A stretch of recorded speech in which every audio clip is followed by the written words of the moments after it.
Pada tanggal 13 Juli, Donald Trump memberikan wawancara di sebuah stasiun radio Amerika dan menyampaikan pesan langsung kepada Iran. Kata-katanya seperti ini, "Katakan kepada orang Iran untuk bersiap-siap." Oke, dan kami akan melakukannya. Kami akan menghancurkan Gunung Pickaxe. Katakan kepada orang Iran untuk bersiap-siap. Ayo, oke? Tidak ada satu pun yang bisa mereka lakukan tentang itu. Baiklah, terima kasih, sampai jumpa. Siap untuk apa? Ya, Amerika Serikat sudah mengebom Iran setiap malam. Di antara targetnya adalah pangkalan, pelabuhan, dan kapal. Jadi, satu ancaman lagi seharusnya tidak menakuti siapapun. Tapi yang satu ini berbeda, karena target yang diumumkan oleh Trump bukanlah pangkalan militer, bukan pelabuhan, melainkan sebuah gunung. Sebuah gunung sungguhan dari batu di tengah-tengah Iran. Dan ketika para analis melihat foto satelit dari gunung ini, mereka menyadari bahwa Iran sedang melakukan sesuatu secara diam-diam. Dan itu persis yang telah dia janjikan tidak akan dia lakukan. Foto-fotonya menunjukkan mesin pengaduk beton, truk konstruksi, dan mesin-mesin yang telah bekerja selama berbulan-bulan di sekitar 2 pintu masuk terowongan di lereng gunung, menuangkan beton di atas pintu-pintu itu, mendorong tanah dan batu ke atasnya. Di salah satu pintu masuk, para insinyur Iran bahkan membangun sebuah struktur beton bertulang yang dibuat khusus untuk menahan beban yang lebih berat di atasnya. Jelas bahwa Iran sedang memperkuat dan mengubur pintu-pintu itu sendiri, dan disinilah bukti telaknya muncul. Pada bulan Juni, Iran menandatangani sebuah perjanjian dengan Amerika Serikat, sebuah nota kesepahaman dengan aturan yang jelas.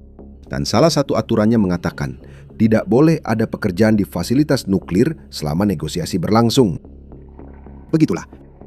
Seperti yang bisa Anda lihat, pekerjaan di gunung tetap berlanjut. Institut Amerika yang memantau program nuklir melalui satelit telah mendokumentasikan semuanya. Foto demi foto, lengkap dengan tanggal. Kenyataannya, Iran menandatangani dengan satu tangan dan menuangkan beton dengan tangan yang lain. Tapi, untuk memahami kenapa gunung ini jadi pusat perang, kamu harus lihat dulu seberapa parah Iran sedang dipukul di semua tempat lain. Mari kita mundur 3 minggu ke belakang. Iran menyerang kapal-kapal dagang di Selat Hormuz. Iran merobek perjanjian damai yang baru saja ditandatanganinya. Kami sudah menceritakan seluruh kisah ini di video sebelumnya. Kalau kamu belum menontonnya, saya sarankan untuk menontonnya setelah video ini. Semua bagian ceritanya akan saling terhubung. Dan respons Amerika adalah kampanye pengeboman terbesar dalam perang ini. Malam demi malam, ledakan terjadi di sepanjang pantai Iran. Besarnya kerusakan itu punya nama dan angka. Lihat adegan ini.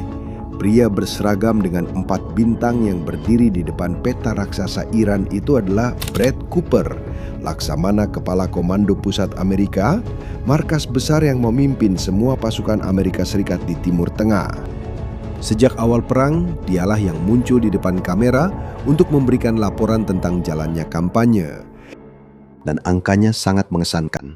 Masih di fase pertama perang saja, sudah lebih dari 5.500 target yang berhasil dihantam di dalam Iran. Lebih dari 60 kapal Iran dihancurkan. Serangan datang hampir setiap jam dari berbagai arah. Dialah yang mengumumkan bahwa kapal perang terakhir kelas Soleimani, kebanggaan Angkatan Laut Iran, telah tenggelam ke dasar laut. Satu kelas penuh kapal perang telah musnah. Dan ketika dia pergi ke Kongres Amerika pada bulan Mei, dia merangkum semuanya dalam satu kalimat. Dalam 38 hari kampanye, Amerika Serikat telah menghapus 40 tahun investasi militer Iran. Dan biayanya hanya terus bertambah. Lihat gambar ini yang direkam oleh drone Amerika. Tanda di tengah layar itu adalah bidikannya. Dan yang terkunci di dalam bidikan itu adalah drone Iran. Kaman 99 tampaknya sedang diangkut di kota Chabahar beberapa detik sebelum dihancurkan. Sementara itu, jet tempur Amerika tidak berhenti sejenak, dan kampanye ini benar-benar berdampak nyata. Menurut Laksamana, Sejak 24 jam pertama operasi, serangan rudal dari Iran menurun drastis. Jika Anda mulai memahami besarnya peristiwa yang sedang terjadi, jangan lupa untuk berlangganan saluran ini. Sekarang perhatikan sesuatu yang aneh. Amerika Serikat menghancurkan kapal, pelabuhan, radar, dan pangkalan. Dan Presiden Amerika saat berbicara tentang target hanya menyebut satu gunung saja. Tapi kenapa? Apa yang dimiliki sebuah gunung batu yang nilainya lebih dari seluruh armada kapal? Biar aku tunjukkan padamu. Namanya dalam bahasa Persia itu panjang, Kue Kolang Gasla. Tapi terjemahannya sederhana, Gunung Beliung. Letaknya di tengah Iran, 1,5 kilometer dari Natanz, fasilitas nuklir paling terkenal di negara itu. Dan kisah gunung ini dimulai dengan sebuah penghinaan. Lihatlah, gunung ini lahir dari sebuah ledakan. Pada tahun 2020, sebuah sabotase yang dikaitkan dengan Israel menghancurkan pabrik tempat Iran merakit sentrifus tercanggihnya. Mesin-mesin yang mempersiapkan uranium, bahan bakar untuk program nuklir, dan rezim bersumpah di parlemen bahwa pabrik berikutnya tidak akan bisa dijangkau siapapun. Pabrik itu akan dibangun, menurut kata-kata kepala program atom, di dalam jantung gunung.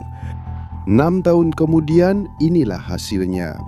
Terowongan-terowongan digali di bawah hingga 600 meter granit, salah satu batuan terkeras yang ada untuk dibor. Agar Anda punya gambaran, Gunung Fordow yang dibor oleh orang Amerika hanyalah sebuah bukit dibandingkan dengan yang satu ini. Dan Iran mengelilingi semuanya dengan tembok, pagar, dan pengawasan elektronik, bukan untuk mencegah tentara masuk, tapi untuk mencegah dunia melihat. Iran bersumpah bahwa di sana hanyalah pabrik perakitan sentrifus.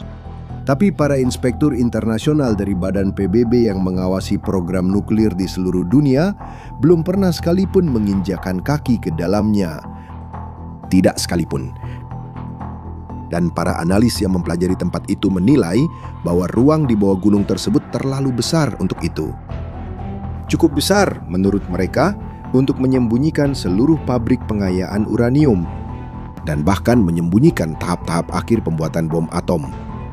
Dalam wawancara radio yang sama, pembawa acara mengajukan pertanyaan langsung kepada Trump. Apakah Anda akan menuntut agar para inspektur masuk ke gunung itu sebelum ada kesepakatan apapun untuk memastikan tidak ada mesin kiamat yang tersembunyi di sana? Dan Trump menjawab dengan satu kata, tentu saja. Sebelum Anda membuat kesepakatan lain, apakah Anda akan bersikeras agar para inspektur IAEA masuk ke dalam terowongan yang sangat dalam itu dan memastikan apakah mereka memiliki mesin kiamat di sana? Tentu saja mereka tidak memilikinya, karena kami sudah.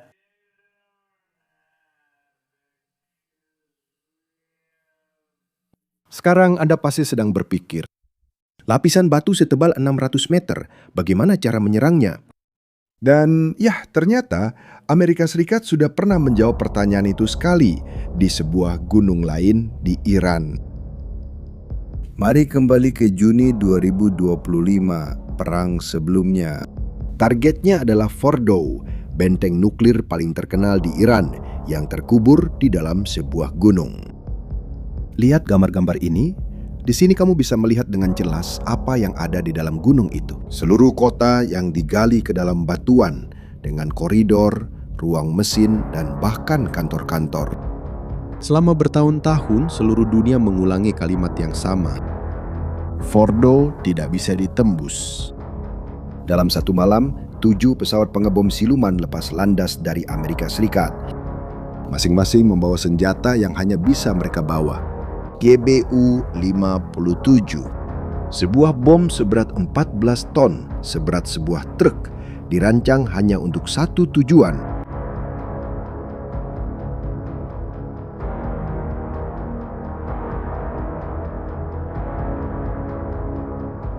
Menembus tanah dan batu sebelum meledak.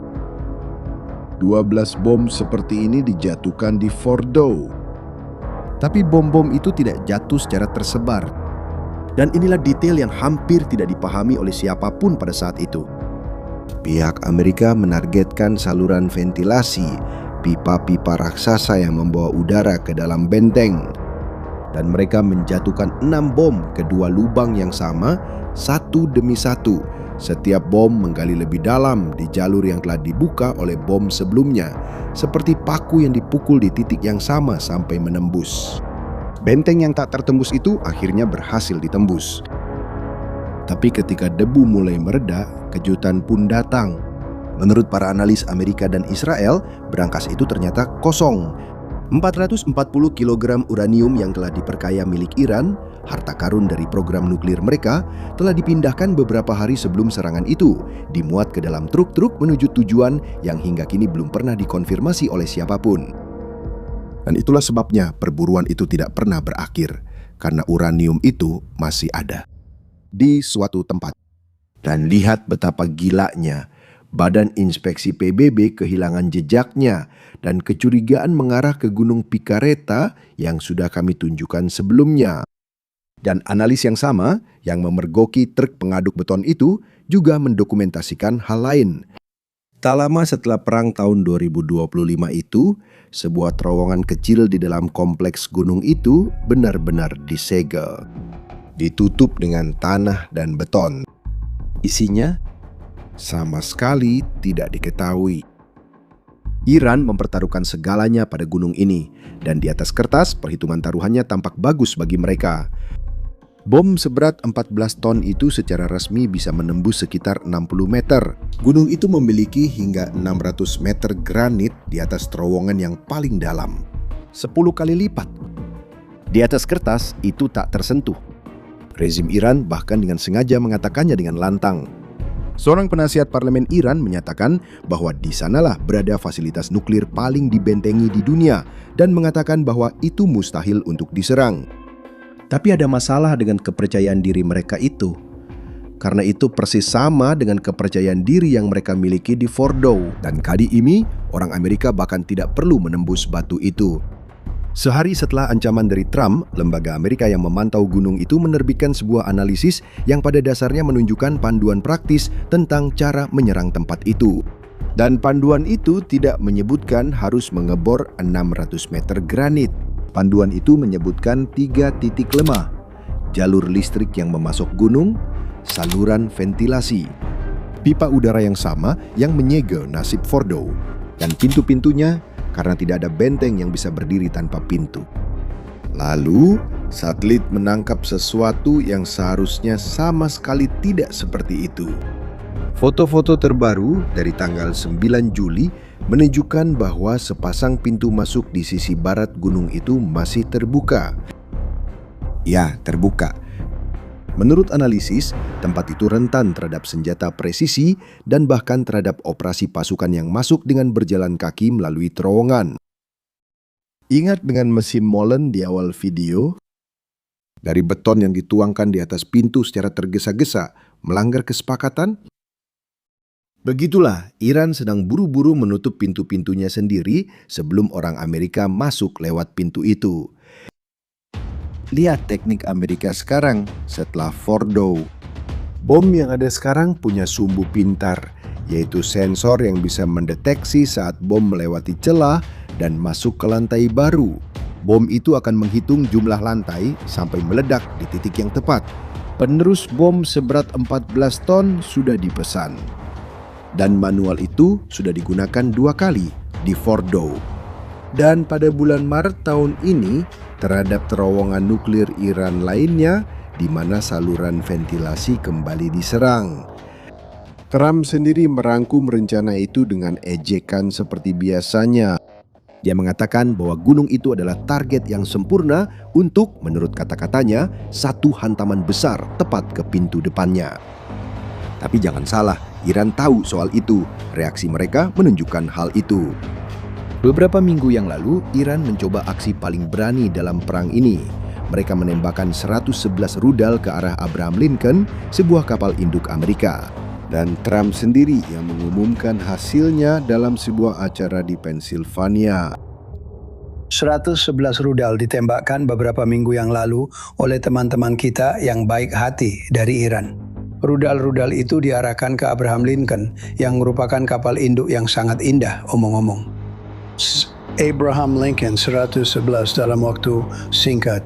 Dari 111 rudal yang ditembakkan, 111 rudal berhasil dijatuhkan ke laut dengan mudah. Bayangkan itu.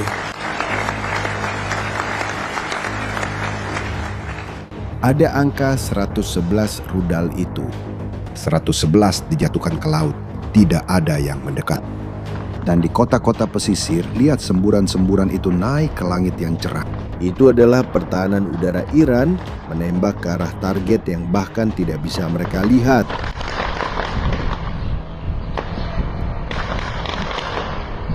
Rezim tersebut juga menembakkan rudal ke pangkalan-pangkalan Amerika di 5 negara tetangga secara bersamaan. Dan tidak ada satupun dari itu yang mengubah arah perang. Perhatikan polanya. Siapa yang sedang menang tidak menembak ke segala arah. Siapa yang sedang menang tidak perlu berteriak bahwa gunungnya tidak bisa dihancurkan. Semua keributan dari Iran adalah suara rezim yang terpojok menggali semakin dalam. Dan kemudian muncul pertanyaannya. Jika semuanya sudah siap, mengapa bomnya belum dijatuhkan? Sederhana. Orang Amerika tidak mau setengah-setengah. Mengebom hanya pintu-pintunya saja, hanya akan mengunci Iran di luar untuk sementara waktu dan tidak lebih dari itu. Target sebenarnya adalah jantung gunung itu. Dan karena setiap bom itu dihitung satu persatu, ketika tembakan itu dilepaskan, hanya akan ada satu tembakan saja. Dan itu akan dilakukan untuk menuntaskan semuanya. Jadi mari kita kembali ke pertanyaan di awal tadi. Apa yang disembunyikan Iran di dalam gunung itu sampai membuat mereka begitu putus asa? Tidak ada orang luar yang tahu dengan pasti. Dan itulah yang membuat semua orang ketakutan. Bisa jadi itu adalah uranium yang hilang. Bisa jadi itu adalah pabrik terakhir dari program nuklir. Tapi faktanya, perilaku rezim menunjukkan hal yang berbeda. Karena tidak ada yang buru-buru menimbun pintu-pintu masuk gunung yang kosong. Gunung Picereta adalah bagian terakhir yang masih berdiri dari program nuklir Iran. Semua yang lain, Natanz, Fordow, Isfahan, sudah dibom dan masih berhenti sampai hari ini. Jika gunung itu runtuh atau disegel selamanya dengan semua yang ada di dalamnya, proyek puluhan tahun rezim itu akan berakhir di sana. Dan Trump sudah memperingatkan apa yang akan terjadi sementara Iran masih berpikir. Dalam sebuah wawancara dengan televisi Amerika, dia mengatakan bahwa target berikutnya adalah pembangkit listrik dan jembatan di Iran minggu depan, kecuali rezim itu mau duduk di meja dan bernegosiasi. Dan dia mengulangi poin yang dia katakan, bahwa dia tidak akan pernah menyerah. Apakah Anda memperkirakan bahwa serangan yang kita lihat minggu ini terhadap Iran akan meluas? Apakah Anda mempertimbangkan untuk menyerang target energi atau lokasi lain di dalam Iran? Saya akan menyimpan target energi untuk yang paling akhir. Tapi pada akhirnya kita akan menyerang target energi, ya. Tapi malam ini kita akan menyerang mereka dengan sangat keras. Kita akan menyerang mereka dengan sangat keras besok malam. Kita akan menyerang mereka dengan sangat keras malam berikutnya. Dan minggu depan akan menjadi sangat buruk bagi mereka, karena minggu depan giliran pembangkit listrik. Minggu depan giliran jembatan. Kita akan menghancurkan semua pembangkit listrik mereka. Kita akan menghancurkan semua jembatan mereka, kecuali mereka mau duduk di meja perundingan dan bernegosiasi. Apakah Anda percaya orang Iran benar-benar serius ingin membuat kesepakatan? Saya pikir mereka tidak punya pilihan lain. Kenapa mereka belum melakukannya? Saya pikir kalau saya tidak melakukannya seperti yang saya lakukan sekarang, mereka tidak akan pernah membuat kesepakatan. Mereka tidak akan pernah membuat kesepakatan dengan Obama. Bahwa yang mereka tanda tangani itu adalah hal terburuk, hanya selembar kertas yang tidak ada nilainya. Apa yang mereka tanda tangani dengan Obama hanyalah selembar kertas tak bernilai yang merupakan jalan menuju senjata nuklir. Dan yang saya miliki adalah sebuah tembok. Tidak akan ada senjata nuklir. Iran tidak akan memiliki senjata nuklir. Seperti yang bisa Anda lihat, gunung ini bisa menjadi berita terbesar tahun ini kapan saja. Jadi, subscribe channel ini sekarang juga. Karena ketika peristiwa itu terjadi, kami akan ada di sini untuk menjelaskan apa yang sebenarnya terjadi. Dan sebelum pergi, saya ingin tahu pendapat Anda di kolom komentar di bawah. Menurut Anda, apakah Trump benar-benar akan melakukan tindakan itu? Atau apakah ancamannya sendiri sudah menjadi senjata? Tulis pendapatmu di kolom komentar di bawah ini. Terima kasih atas perhatian Anda. Sampai jumpa di video berikutnya.